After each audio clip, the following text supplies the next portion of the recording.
The purpose of all the staff is to touch the soul of the guest. Royalty and celebrities have been attracted to the hotel since it opened. The code of luxury have been invented at the Grand.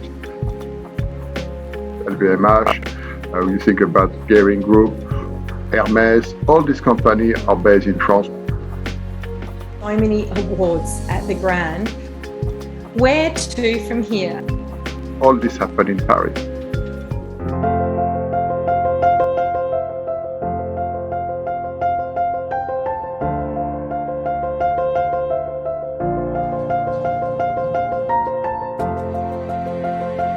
So look, Christophe, I wanted to ask you, I recently visited your hotel. It is Le Grand. It is absolutely beautiful.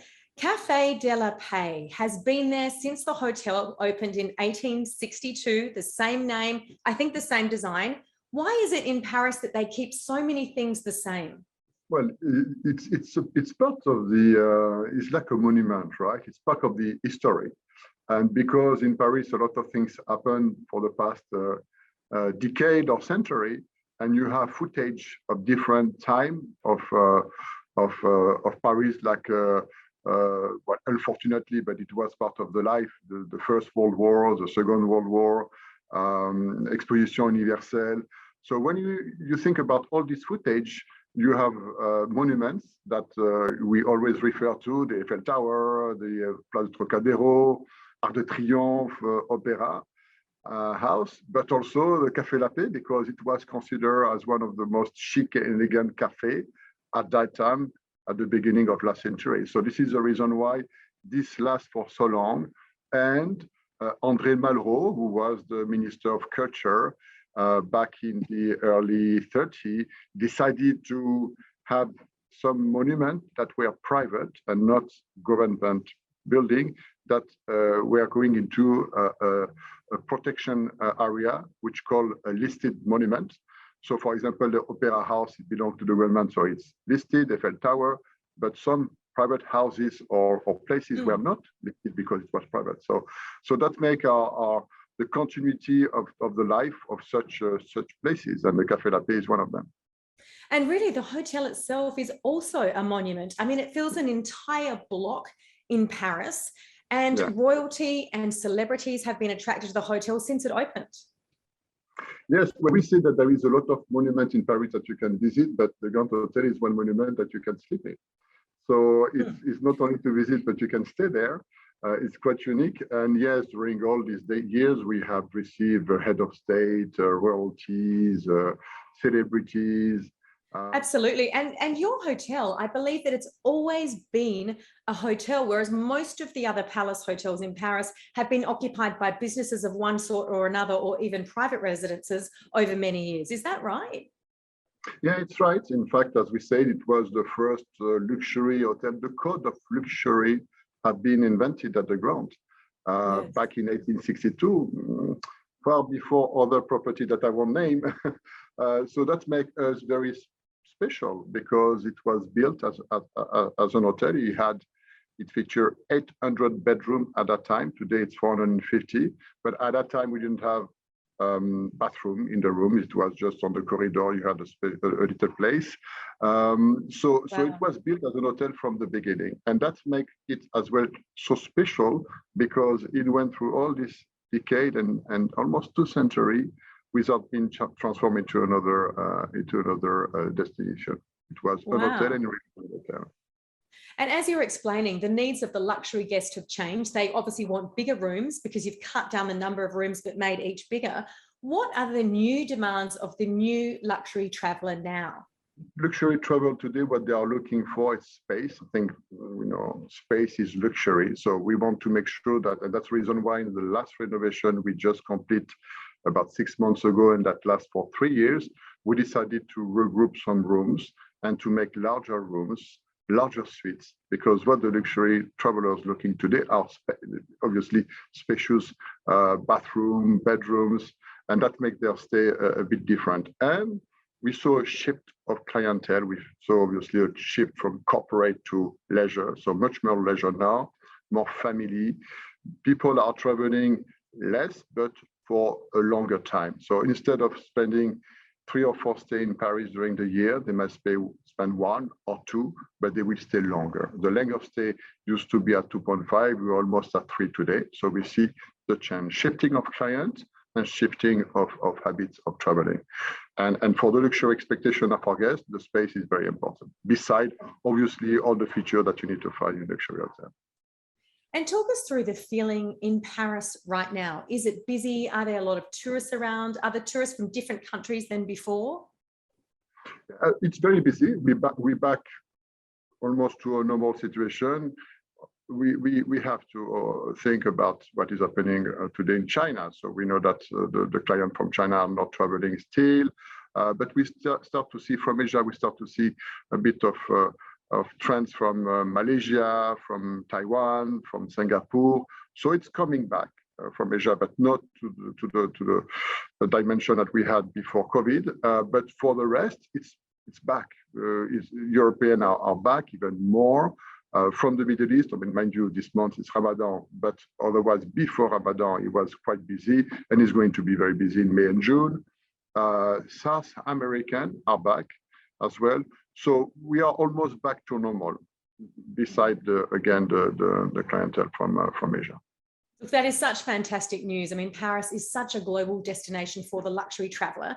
But you yourself, you've worked in Egypt, in Spain, in Malta, just to mention a few. How does the luxury stay in a hotel like Le Grand in Paris compare to some of the other properties that you have managed before?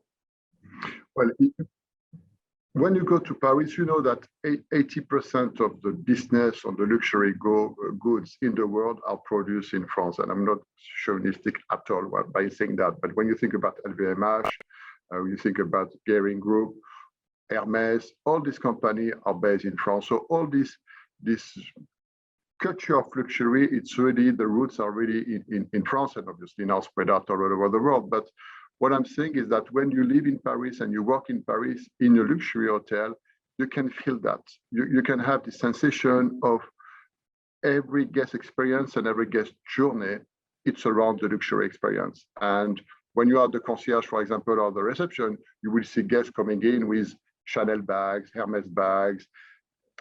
You don't have that in every city, right? You don't have that in every country. So it's not that it's not luxury, but here it's like a full package, kind of. Yes. You know? So the hotel with the rest of the experience make it luxurious. I mean, I even suspect that there are people who actually go to Paris to buy the Chanel bag rather than go to another city such as London, or because they get the full package. Would you agree with that? Correct. Yes, of course. And this is it. And you can be in Shanghai and buy a Chanel bag in Shanghai. You can buy a Vuitton bag in Shanghai, but you would prefer to go in Paris because exactly that. You have the full experience. You arrive to the airport, you have the limousine, you arrive to the hotel, you are at the Grand, and you see your suite at the Garnier, for example, overlooking the Opera, and then you go out and you have your limousine, bring you to Avenue Montaigne, and you do shopping. And then you go and you end up to a dinner, the Café La Paix, or another restaurant in Paris that are very known too, and that makes all your experience completely different. So, and then you will come back saying, all this happened in Paris. And in other cities, you will have a different taste. And look, there's so many five-star palace hotels in Paris. Do you talk to each other? Is there a lot of competitiveness amongst the hotels in Paris? There is a lot of five-star hotel in Paris, but we are Paris in a five-star. So we like to say that. Yes, we talk to each other. You do talk to each other? Yes, of course, we talk to each other. There is a category which is called Palace category. There is about 11 hotels, and you have the 5-star, and there is about 85 star. So we have a group of an association. Sorry. So we talk to each other. We have moment where we share how can I say, information about the government.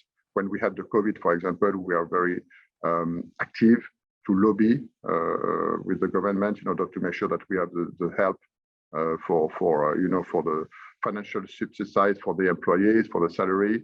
So no, we talk to each other, but we don't talk obviously about rate, about strategy, all this boring subject. We don't mention that. We just talk about the nice things. Over champagne, I hope. Yes, of course. Got the champagne. I don't give you any names, but there is some good champagne in France. There is, there is. And just tell us a little bit about the recent renovation. So we did a 3 years renovation program. So we started in January 18. It was 2 phases of 18 months. So January 18 to July 19th, and then August 19th to December 2020.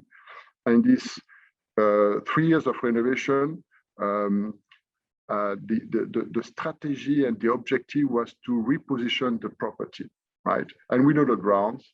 It was renovated back. The last renovation was in 2000, so it had 20 years now. It was time to do that. Pierre-Yves Rochon, we decided to do the renovation again with Pierre-Yves Rochon, which is the interior designer, which is a fantastic man that knows perfectly what is the DNA, sorry, of Le Grand. So he managed to bring back the DNA, or to keep the DNA of Le Grand when it was back at the opening, with a bit of modernity and contemporary feeling. And that's really brought the hotel to a different dimension. We reduced the inventory, as we said earlier, to give more space to the suite and for other rooms. And we also created some new suites. We created new suites that we call signature suites. Garnier is one of them, but we also have Le Parisien. We have as well Le Perle. So all these suites were target. You talk about Instagram. So all the suites were targeted to a specific type of clientele that make them discover Paris in a different eyes, and the Grand Hotel as well. And if we take La Parisienne, which is a suite which did not exist, that was created, it's facing the Eiffel Tower. So it's the only suite that is facing the Eiffel Tower. And the Grand is located in the Opera Square. So you won't think that there is a view to the Eiffel Tower, but there is. And it's a very feminine kind of decoration. There is nice colors.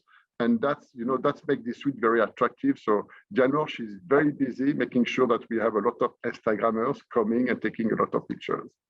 Is that room you're in now, the white room, was that part of the renovation?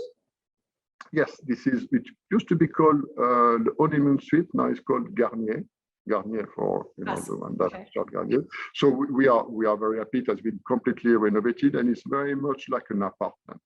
Apartment where you can almost touch the roof of the opera house. It's very unique. Wow.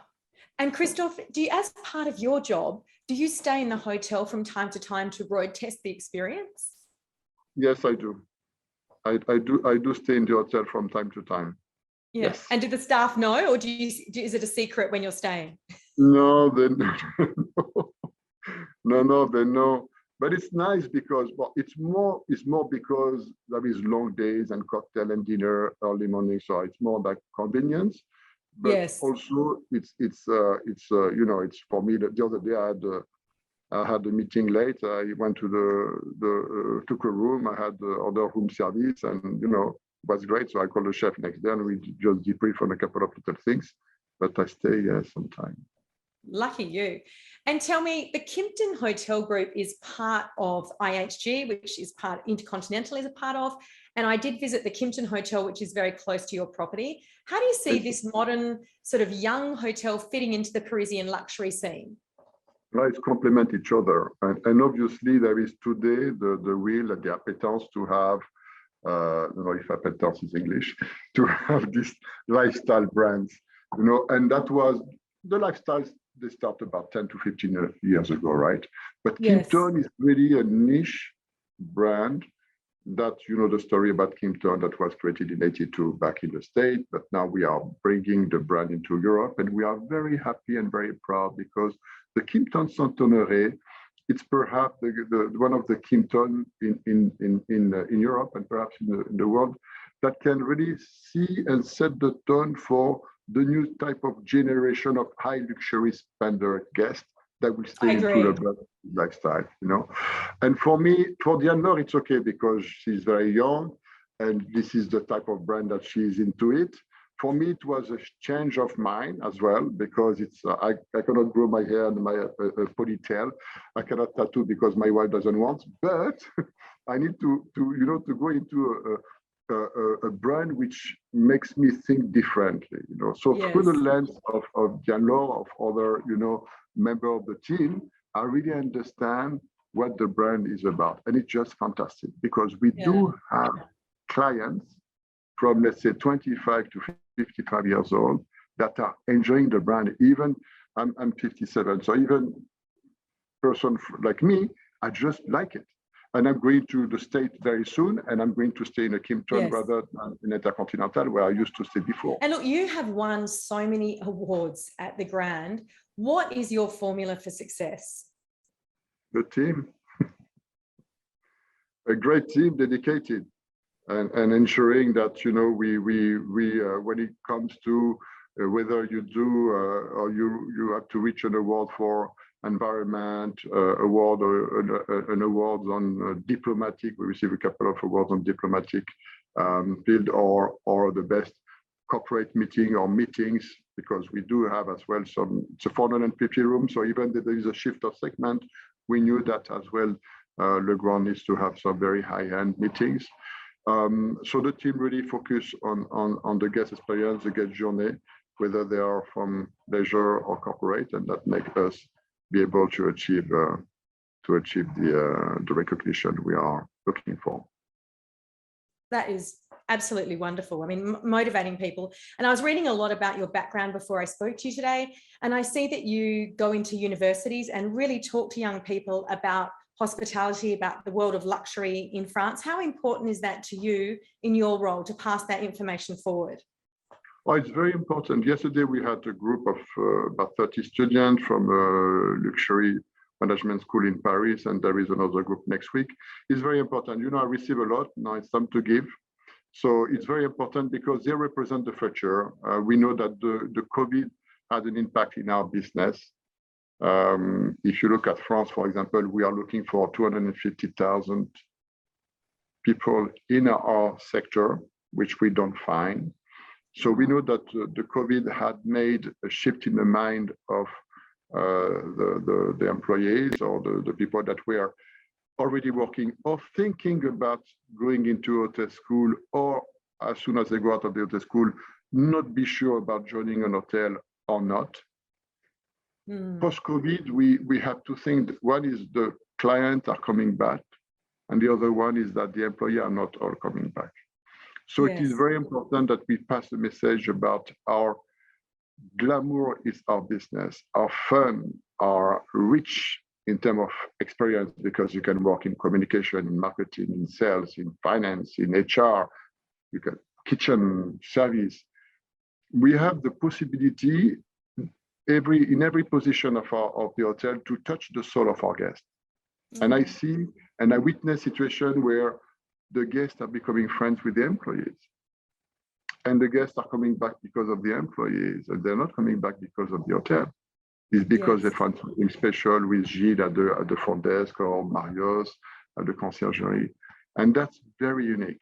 So this is the message we pass on. Beside the luxury life or what we bring as in our life, right, in our leadership journey, or in just our life, as we bring as wealth in terms of moving around, be able to travel around the world. We have 6,000 hotels around the world. We have 17 brands, so there is a lot of we can offer to your youths. But besides this journey, it's about just your purpose of life. And the purpose of life with someone who is working in the hotel industry, I think it's fantastic. It's very unique. Look, and I have to say that phrase that you said earlier, you know, the purpose of all the staff is to touch the soul of the guest, is just what a statement that is about staying in such a beautiful luxury hotel. It's wonderful. And so we ask all of our guests, Christophe, and you can tell us where you're going today or where you're going on holiday next. Where to from here? I'm going to Los Angeles in 10 days with my wife and my son. We're going to the LMU University, where my daughter is studying, and she's going to be graduated. So that's what's next. Thank you so much for speaking to us. It is so wonderful to hear such positive news from Paris, such wonderful news from the hotel, and to speak to you. And I hope to catch up with you when I'm in Paris soon. Oh, please do so. And thank you very much for giving me the opportunity to talk about us, about the hotel. And I really appreciate to have that in your very nice podcast. Thank you. Absolutely. Thank you. We'll see you soon, Christophe. Thanks so much. Bye-bye. Bye. Bye-bye. Bye-bye. Cheers. Bye. Don't forget to subscribe here and follow us on Instagram and Facebook for regular travel updates. You can also hear our episodes on Spotify and Apple Podcasts.